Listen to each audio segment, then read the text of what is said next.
for tuning in to the Wingspace podcast. This podcast is not a replacement for mental health treatment or professional health care. In case of crisis or emergency, please contact your local healthcare provider or dial 911. Hey there, and welcome to the Wingspace podcast, a place to take up space. We are coming into the end of season 5, where we have been talking about all things related to the 5 pillars of wellness. We've talked about food and movement, sleep, stress, and relationships. Today, I have Jenny Maguire, one of our therapists here at Hope and Healing, to talk about a topic that is not always talked about. So before we jump into that, I want to give one quick disclaimer. So parents, moms, dad, if you are driving in the car right now and you have little people in the car who are listening, we're going to be getting into a sensitive topic. So now might be the time for you to press pause and come back and listen to this episode at another time. So you've been given your warning. So now let me tell you, today we're talking about sex, right, Jenny? So listeners, we know that this is a vital part of the 5 pillars of wellness as we are looking at relationships. And so we know that this is a topic that doesn't often come up. So Jenny, we're going to dive into this today. You've been on the podcast before. Can you tell our listeners, if they haven't heard, kind of who you are and what you do, and then we'll jump into this topic. Yeah. Well, thanks, Jen. I'm Jenny, and I've been working with Hope and Healing for a few years now. I primarily am working with trauma most of the time. That's my specialty. So I see all types of clients, different ages, but I think most people who are working with me are working through trauma. And so that's where I have focused a lot of my efforts in the time I've been with Hope and Healing. Yeah, and you've been a fantastic addition, and it's been great to see you transitioning into the virtual space and still exploring how to best meet the needs of your clients. And, just kind of a plug for everyone that's listening, we always encourage our listeners to seek professional support from any local providers, but sometimes, the internet is as far as people go to get that information. And so this video might have some nuggets of information for someone who isn't going to go talk to a provider about their concerns.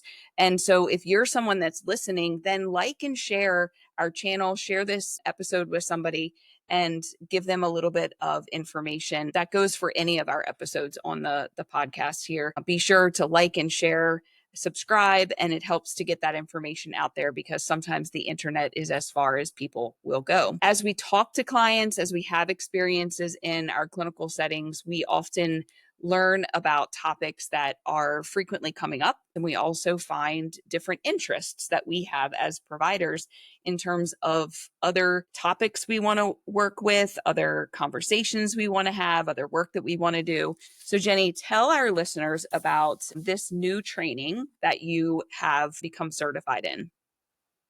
So I was hearing in lots of my sessions, especially around trauma, that there were concerns and questions around the sexual relationship they have, whether that's the relationship they have with sex in their partnerships or with themselves or in their past experiences. So I pursued a training in sex and couples therapy. It's essentially integrating parts of couples therapies, different models of couples therapy in low or no sex partnerships. So where there's been maybe a sex discrepancy, such as an affair, physical or emotional, and other relationships where maybe circumstances have impacted the frequency of sex in a relationship, or maybe somebody's identity has impacted their relationship with sex and the partner that they want to be having sex with. So it really focuses on communicating around these issues by facilitating conversation and teaching that dialogue between 2 people or more than 2 people. Yeah, so you have not done historically a lot of couples work, but this was something that was coming out of your conversations with your individual clients. And so what are you and the other professionals that you have spoken to, what are people seeing with regards to the needs around communication about sex in relationships? Yeah, my colleagues and I, when we talk about it, we notice different areas. Sometimes it's that people aren't enjoying sex. I mean, and we're talking about sex. Everybody enjoys it, right? Until they're not enjoying it. And that can be for several reasons. It could be a physical thing, it could be an emotional thing, it can be something, a stage of life that we're going through. But we're always hearing from our clients, it seems like, that there is something that's going on and they're not sure if it's normal. They're not sure how to talk about it. They're worried about hurting someone's feelings. Sometimes it's talking to your children about sex. How do I help my teenagers navigate what's so easily accessible on the internet? And we don't want them getting their answers from the internet, let's be honest. So I feel like the theme I'm seeing in my sessions and what I'm hearing from my coworkers is that sex is a hard topic to bring up with their therapist. And when they do, they feel so much benefit from talking about it. But the barrier is the person they want to be having sex with isn't in the room, right? That person's not usually there in those individual sessions. And they may not be interested in coming to talk about that. That might be something that they really struggle to get comfortable around. And so this seems to be repeated when we are consulting with each other, when we're processing different things with each other. We're hearing there's not a real easy way to talk about hard stuff that we want to talk about with our partners. Yeah, and I want to just highlight something that you said because I want to make sure our listeners heard the reality, and that is not everyone is enjoying sex. Hey there, listeners. Quick pause in the episode to share something specifically for our Southern Maryland community, because let's be real, the conversations around perimenopause have been way too quiet for way too long. Introducing The Flame, a powerful 6-week series from Hope and Healing Therapy in Leonardtown. This isn't your average wellness class. It's a full-body, full-heart experience built specifically for women navigating the perimenopausal transition. Each Tuesday evening starting June 3rd through July 8th, you'll get 90 minutes of integrative wellness support led by 3 local professionals. You'll move with Carlin, who guides gentle pelvic-focused exercises to help you feel stronger, more mobile, and connected to your core. You'll get personalized nutrition and supplement support from Tracy, targeted to ease those real, often frustrating symptoms of menopause. And you'll be in community with Jennifer, a licensed therapist and the heart behind Hope and Healing, facilitating honest conversations our mothers never got to have. Sessions are held at the Wellness Wing Studio on Moakley Street in Leonardtown, Tuesdays at 6 p.m. Spots are limited, so if you're ready to feel seen, supported, and maybe even a little on fire in the best way, head to hopehealingtherapy.com. And now back to the episode. However, by nature of the physiology of our anatomy, it is supposed to be an enjoyable experience. It's the way that we were made, right? But not everyone is. And we know that there are emotional barriers to that, and there are physical barriers to that. And the intent of your work is to work through the emotional barriers. And we have here in our team, our pelvic floor physical therapists that can help people work through, not just women, but men as well, work through the physical components of the difficulties that come with enjoying having a sexual experience. So I want to make sure that people understand that this is not sex therapy, right? This is there's 2 separate things here. What would someone experience if they were to engage in integrated sex and couples therapy with you or another provider? Yeah, great question and good point. We aren't doing demonstrations, okay? So this is not that. I think what you were saying is that, the things that happen physically to our bodies that are out of our control with everybody, men or women, it's not pathological to not want to have painful sex. It's not pathological to not want to have sex when you don't want to or when it's not pleasurable. But couples really, really struggle to talk about these things. So they go to the doctor. Great. It's a good place to go because they probably can help rule out something going on. But sometimes it's given a diagnosis that might not be necessary if they could just talk about it in a comfortable way. So conversation with someone that you want to be doing this with is a great first step. And so when you come to therapy with me in this regard, on this topic, you can expect to learn communication skills. You can expect to be confronted with some vulnerabilities. It's going to take some trust. It's going to take breaking the ice. I mean, we're going to talk about sex. Like, we're not hiding it, right? It's right there. If you're trying to get scheduled to do this, we know the elephant in the room is sex is the topic, right? And so discussions between partners is intended to repair the sexuality between the two of them, maybe increase that sensation, the arousal, the desire for each other. It's going to enhance pleasure and joy in their life together as a partnership. And so I think they can expect to talk, dialogue, right? And I can help with that when it gets difficult. And then they take those skills and they can talk about it at home and they can try things together at home. And I feel like that's the essence of what we're doing, is saying like, hey, here, let's make something that's hard to talk about more talk aboutable. More talk aboutable. I like that. So many times we work with clients, and whether it's couples who are together in a space or individual clients, and they'll say things like, well, we just don't spend enough time together, or I just don't feel like he's interested or she's interested in me. Lots of ways that people are saying there's problems with sex without them saying there's problems with sex. And it is a conversation that couples need to be having. And let's just be clear that we're talking about different kinds of couples. We're not classifying any particular kind of couple, different kinds of couples with different kinds of issues. And the possibilities are endless when it comes to the reasons for difficulties in sexual relationships. But ultimately, what I'm hearing you say is ultimately it comes down to communication. Yeah, I mean, it's all relational to the story you have with yourself, the story you have about your future, about sharing your life with someone. It's definitely not something that is like just a black and white topic. And so a lot of people are benefiting from therapy because they go in and the therapist prompts them with ideas and perspectives where they may have had blind spots because we're not emotionally invested the way that your partner is.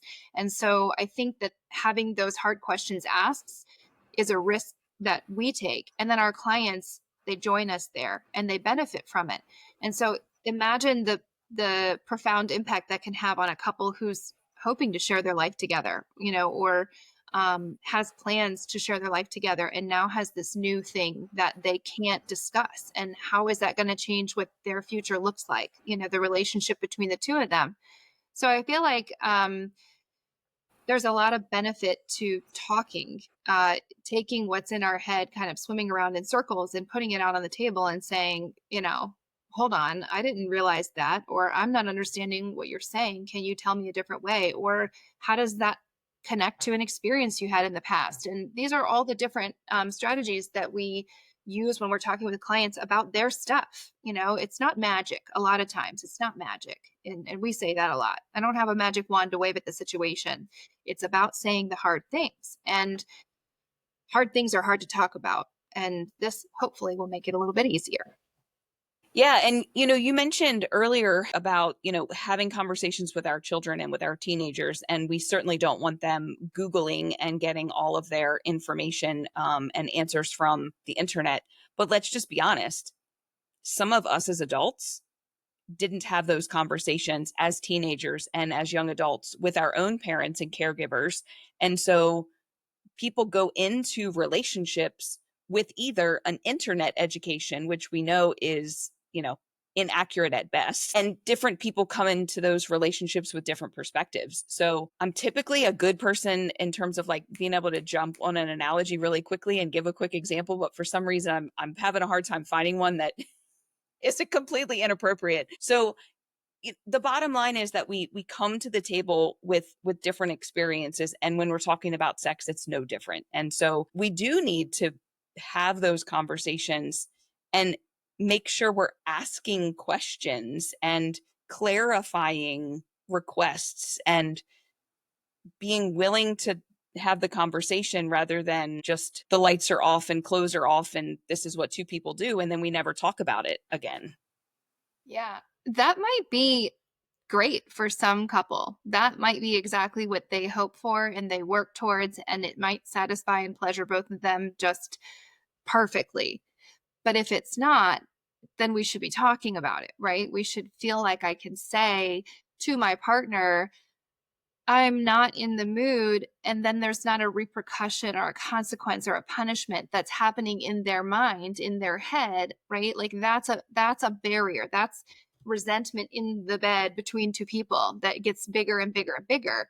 And that makes it hard to have sex, right? Like nobody wants something else in the bed. And I think of the internet and other professionals and our friends as tools. And you were talking about an analogy. And I think that sometimes the tools that we're using are not the right tools for the job, right? And so looking on the internet can be helpful for lots of things. And the advances that we have in technology and streaming and everything, they are great at some point.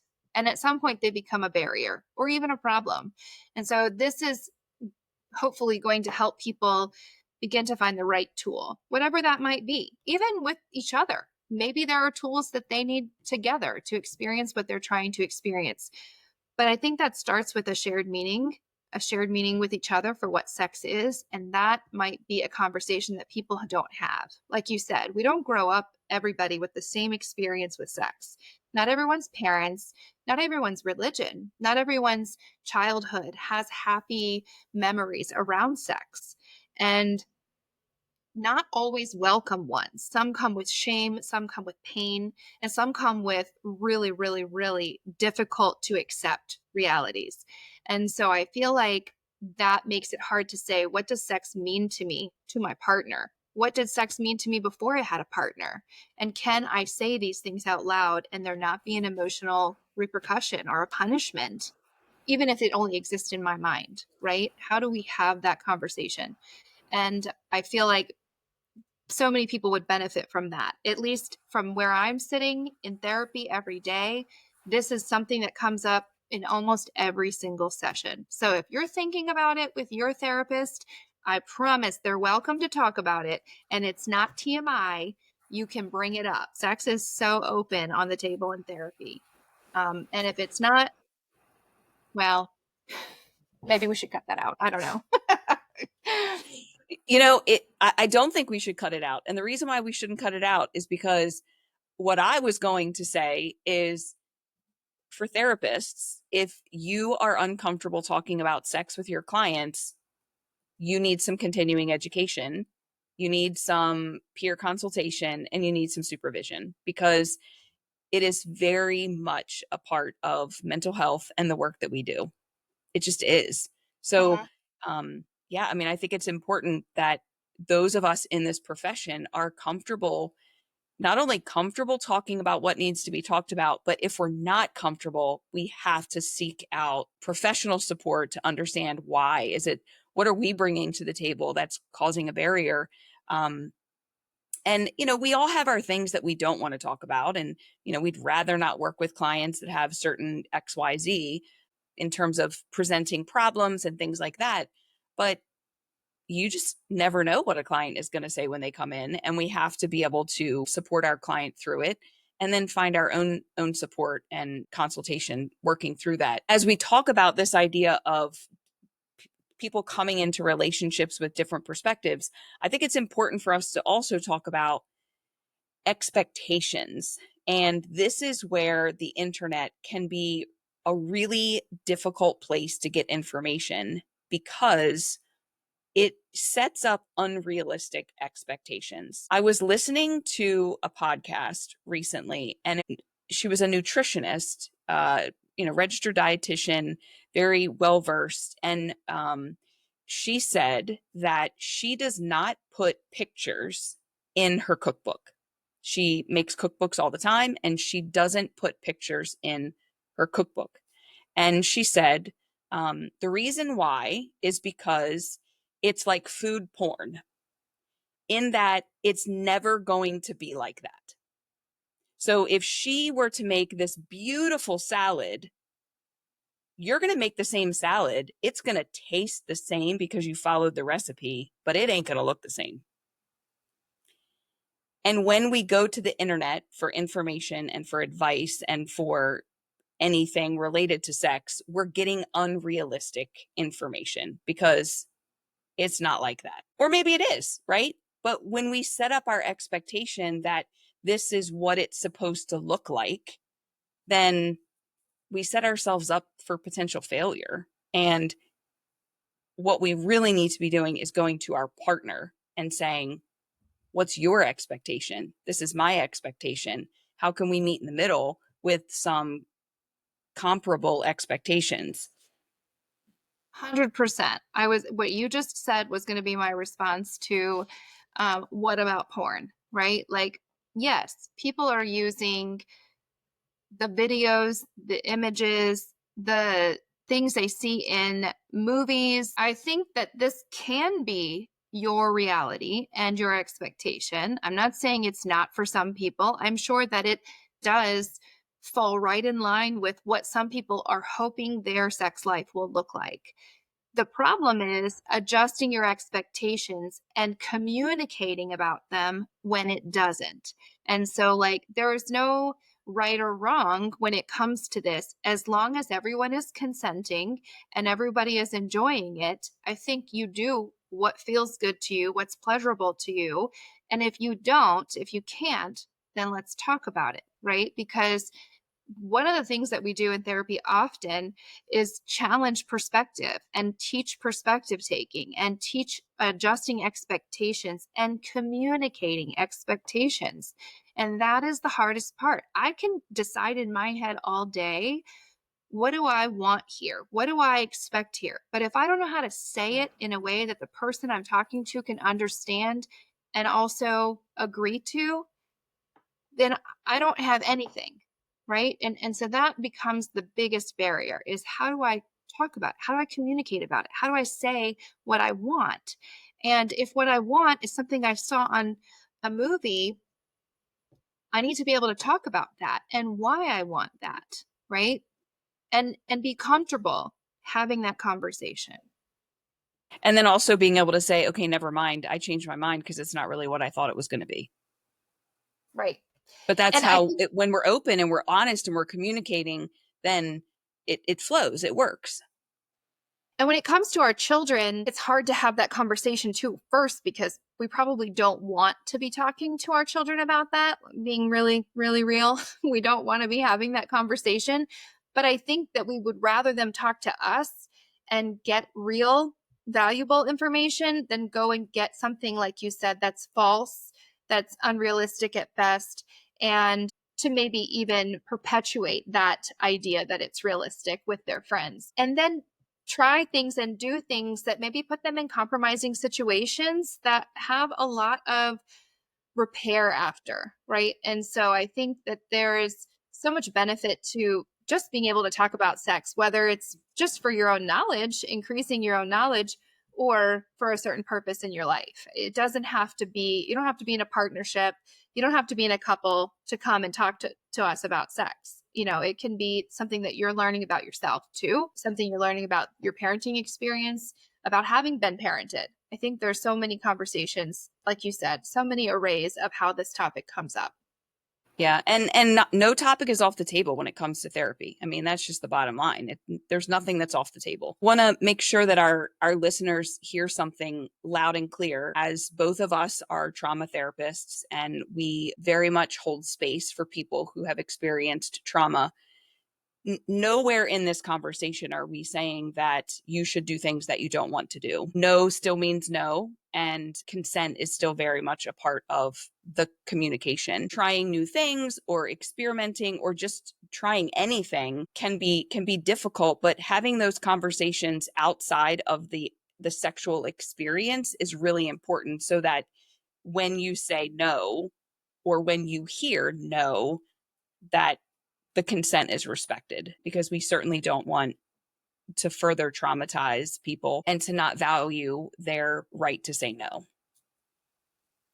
I echo that also. The work that's being done on healing doesn't have to come before you want to have pleasurable and enjoyable sex.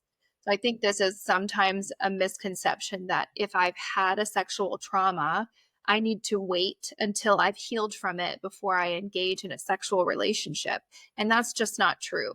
I think that sometimes that's when you get to know your body and your pleasure and your desire best because you're in it and you can be able to address things.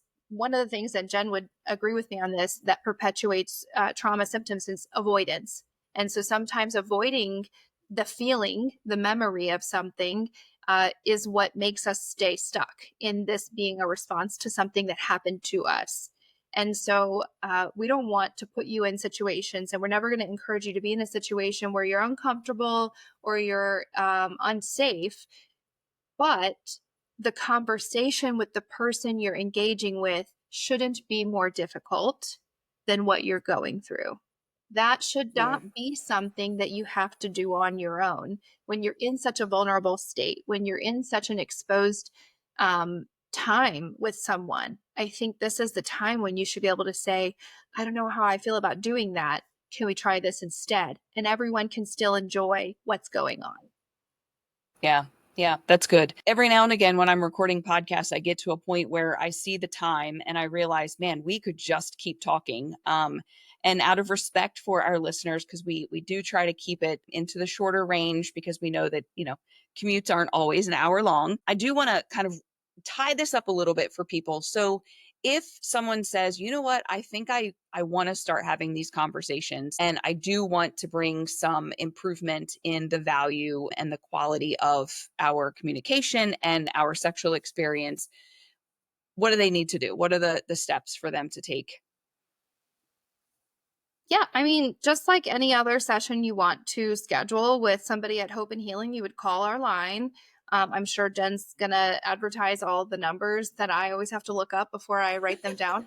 And, request to meet with a therapist, any of the therapists, wherever you want to get started. But if it's specifically working within sex-informed therapy, which is what my certification is in, then that might be what you just tell our administrator when she answers and talks about what are you coming for. If you're coming by yourself, great. If you're coming with a partner, great. If you come by yourself and you want to bring a partner, also an option that we can consider. I'm going to do that on a case-by-case basis because I think it matters what we have already covered in therapy. But if you're a current client of mine and this is something you're interested in, talk with your partner about it and then talk with me about it, and we can come up with a plan that works for you. But yeah, I think just call our number and that's the best way to get started.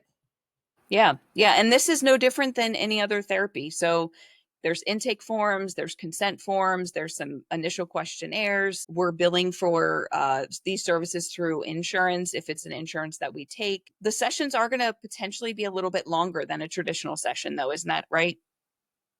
Yeah, they can be a little bit longer because, if there's two people coming in to meet with a therapist, then there's a third person contributing to the session. And so I think generally we expect about 50 to 60 minutes. But then when you add another person, there needs to be more time to talk. Maybe it could go up to an hour and a half. It just depends on what the needs of the clients are.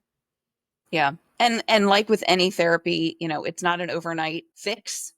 It's a commitment to potentially several months of work because we have to kind of dust off the top layer and really dig into what's underneath of all of it. So people should expect to really make that commitment up front. Yeah, I agree. I always tell clients I would like to commit to 6 months to working together because it takes a little bit of time, like you said, for us to dust the top layer, gather information, continue to assess for what's going on, gather a history. And even after I've been working with some clients for several years, and even now I'm still getting new information. So we know you're holding out on us. And, the quicker we build trust and rapport, which happens more frequently attended sessions, then the quicker we can get to the stuff that we're not talking about, right? The thing that you're like, I'm never telling anyone that. That's what we want to hear about. Yep. That's what we want to talk about. So we need to know what's in the we need to know what's in your head. We need to know all those things. So if clients want to work with you, Jenny, we just have to put the caveat out there that you are fully virtual. So the work would be done virtually, ideally with the individuals in the same space logging in. So both in their living room together, logging in so that they can interact during the session to look at each other and have a conversation and things like that. But the work with you would be virtual, and that does give it a little bit of flexibility for folks as well. Any last minute thoughts that you want to make sure that our listeners get as we wrap up this conversation about sex? Let's talk about sex. Yeah, let's do it. So listeners, we appreciate you liking this video, sharing this video with someone. Let's try not to be passive aggressive and send this to our partner and say, hey, you should listen to this, right? Let's have a conversation about. Actually, do that and then tell me about it, and we'll talk about it as your first fight when you come in together. There you go. There you go. We just created an avenue. But seriously, we want you to share the content that's helpful for you. This is our second to last video and podcast for this season. We've got one more episode coming next week where I'm going to kind of wrap everything up with regards to the 5 pillars of wellness. And then we're going to take a much needed break for the summer and come back in the fall with our 6th season. So Jenny, thank you so much for joining me and chatting with me today. I'm hopeful and excited for you to start working with some clients who are more open about having conversations about sex. And as always, listeners, we're so glad you are here, and we hope you have a great day.